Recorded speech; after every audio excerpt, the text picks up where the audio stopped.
Okay, let's put in some trades just to show you how AutoScaler works. Just to give you an idea of what I have done. Let's take a look at the settings real quickly. This is kind of like this is the settings that I like. You can set them however you like. All right, but I like doing it this way. I'm putting in 3 additional trades. I'm setting them 3 pips apart. I'm using the follow manual trade, take profit and stop loss settings. I've set those to true. So what that means is when price reaches my take profit or stop loss on the first trade that I take, the manual trade, all of the AutoScaler trades which trigger will be given the same price point for their take profit and stop loss. So I will, when price hits a certain point, boom, that's it. All the trades are out. All the open trades are closed anyway. I'm using a 20 pip take profit, 20 pip stop loss. This is just for demonstration purposes only. Normally I would take a little bit more take profit and a lot less stop loss to give myself a better risk reward ratio, but I'm just using this for demonstration purposes. So anyway, those are the settings. Price is kind of in the middle of the range right now, but it's running into some lines of resistance that they're not on this chart. You can't see them. I see them on some other charts. So I'm going to go ahead and throw in a sell trade here. Just use the one-click method here. We can trade straight off the charts. And so we have our original trade, 3 additional trades. There is the take profit. There is the stop loss. So I'm going to go ahead and pause the video right now, and we'll come back and we'll take a look and see how this trade turned out. Okay, let's take a look at the gold chart. Let me go ahead and just throw a sell trade in right now real quickly. And then I'll explain to you what's going on. Right now, price has run into a level of resistance. I'm expecting it to bounce down a little bit, so fingers crossed, that's what's going to happen. I have the 3 additional sell trades. I set these 5 pips apart, and with gold you need a setting actually of 50 in order to get 5, because a pip is valued as 10 cents per pip. So if you want 5 pip space between your trades, you have to set it at 50. So anyway, I think price is going to go down because we are bouncing off of that level of resistance. So let's just shut the video down now, and we'll come back and take a look at it and see how it goes. Okay, so here we are looking at the euro-dollar chart. We actually, this trade, the sell trade, eventually moved into profit, and we got out with our pip goal of 20 pips on the original trade. Just quickly recap, we got into the sell back here around 8:15, I think it was 8:14, 8:15, sold. Ended up getting to 20. We spaced the trades 3 pips apart, so we banked 20, 17, 14, and 11. That works out to what, 12, 62 pips on the euro dollar trade, which is not bad. So that gives you some idea of how this works. Now there's another gold trade that we took as well just a few minutes after we got into this one, and I'll switch over in a second and we'll look at that chart. Okay, gold trade worked out. It did sell. In fact, we sold the gold with the same time we sold the euro dollar, and there's a lot of times you'll see a correlation between those two, since the dollar makes up half of both pairs. If it's a strong dollar, then stronger than the euro, gold tends to react in the same direction. If the dollar is weak, the euro tends to go up, and gold tends to do the same thing. So today we had sort of a stronger dollar. We had some news that came out around 10 o'clock, and that it didn't hurt. Didn't really help, but it didn't hurt either. Slightly dollar positive, I guess. But somewhere around 8:16 we sold. Now I had was trading a mini lot on euro dollar. I was trading a full lot on gold, so we ended up capturing 30 pips on the original trade, and so we ended up with a 300 on the original, 250 on the second one, 200 on the third, and 150 on the next one. So that's like 90 pips, $900 on a full lot trade, $90 on a mini lot trade. So worked out real well. So anyway, just that gives you an idea of what it looks like when we trade live with AutoScaler. So if you've got any questions, get back in touch with me. I'll see what I can do to answer them. See you later. And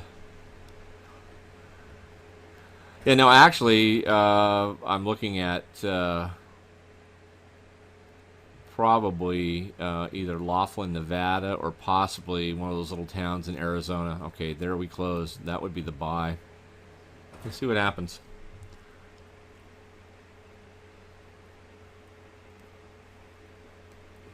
If it does, in fact, keep going up, we have a weekly pivot line right here coinciding with R1.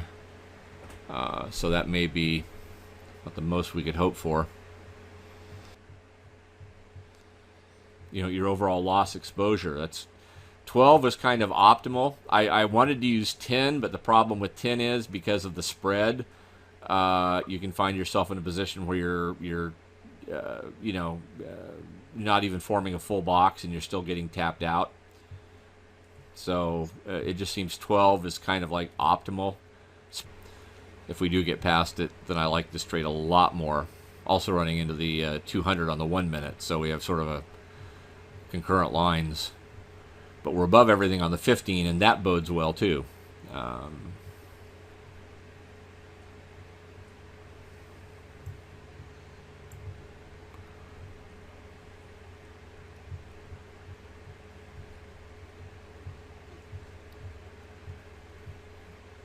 But with a tight stop like this, there's not a lot of margin for error.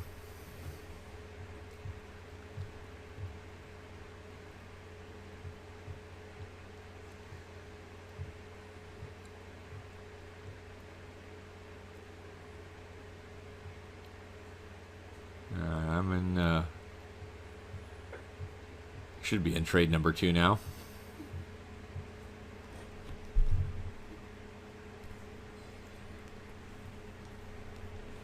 And we should see the step stop trigger in another pip or so, since it's based off of the ask prices actually, because we're in a buy trade, so it needs to go up another pip or so, pip and a half, whatever the spread happens to be on that. That'll trigger the step to get a little bit closer.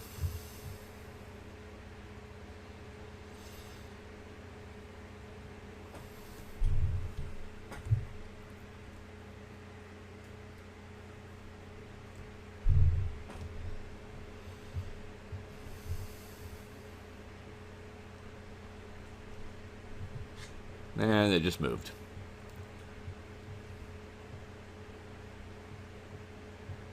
When you're, especially you're trading with AutoScaler, because you got multiple trades, and you don't want to suddenly find yourself in a bunch of them, just simply because spreads got widened, not because there was any true price action.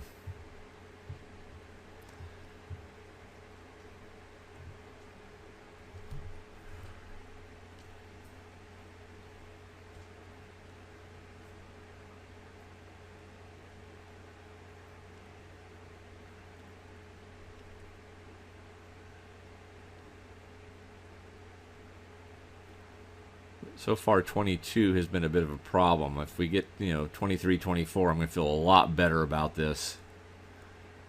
Now, see, now I'm already feeling a lot better about it now.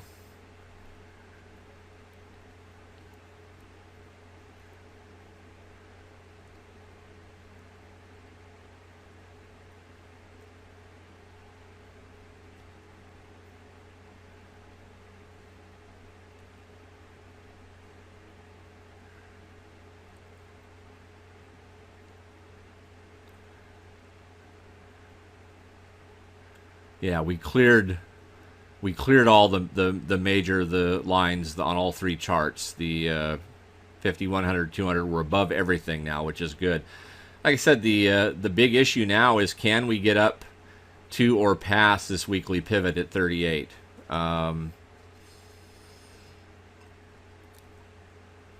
Best case scenario is that we get another one of these big candles and we blow right through it and keep going. Not counting on that, but if we get up to 38 or thereabouts, that will be 22 or 23 pips, which makes this about 60 pip trade at that point, which is not bad. But sellers are just being recalcitrant right now. They need to go get coffee and donuts and come back in about 20 minutes.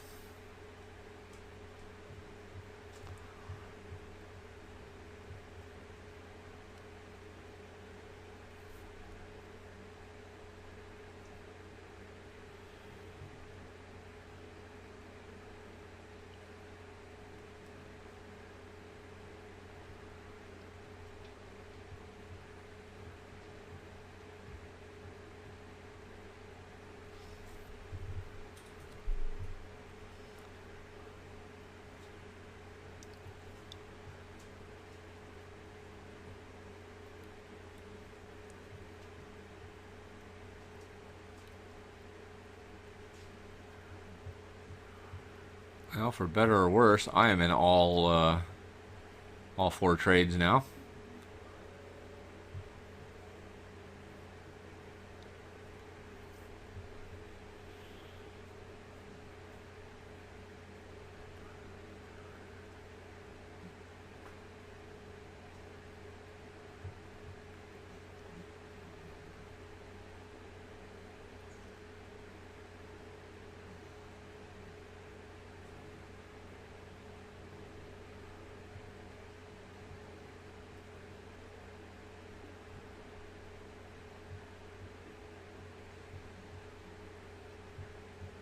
This is now essentially a 20 pip trade. But I want to see if we're actually going to get up and touch and possibly even clear weekly pivot.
We have effectively locked in now at the step stop. We're locked in at plus 20.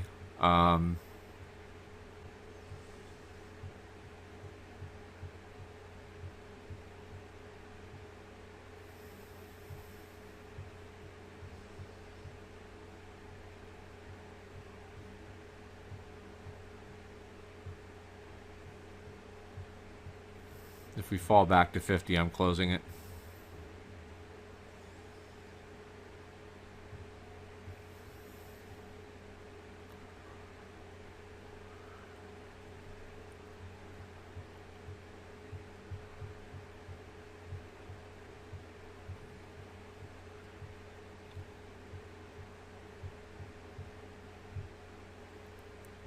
You know what? We hit R2. I'm closing it. I'm good. I'm good. That's about a 110 pip trade.